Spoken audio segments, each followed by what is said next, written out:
ஐயா வணக்கங்க. வணக்கம்.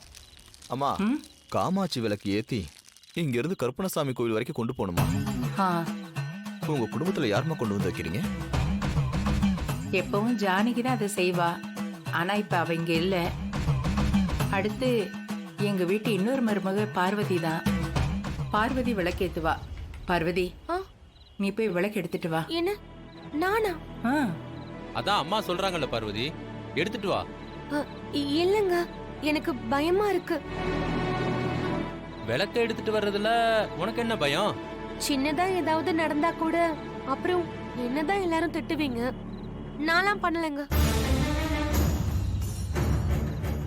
வீட்டு சாவி கொத்து வாங்குறதுல மட்டும் குறியாரு. ஆனா இந்த மாதிரி ஏதாவது பொறுப்பு கொடுத்தா அதை பண்ணிராத. சரி விடு. பத்மா, நீ போய் விளக்கு எடுத்துட்டு வா. இவளா? இவளுக்கு பகல்லையே சரியா கண்ணு தெரியாது, ராத்திரியில எப்படியாத்த? இவ அந்த நேரத்துல எல்லாம் சரியா விளக்கு எடுத்துட்டு வரமாட்டா. மட்டன் தட்டுறதுலயே இருங்க. அப்போ நீ எடுத்துட்டு வர்றியா? இல்ல வேண்டாம்.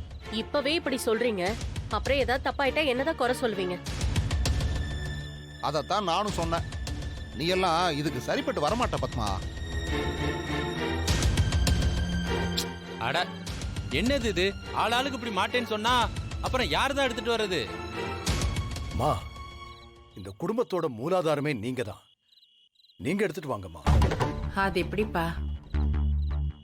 உங்க அப்பாவும் இல்ல, அதுவும் இல்லாம இத வழக்கமா சுமங்கலி பொண்ணுங்க தான் செய்யணும்.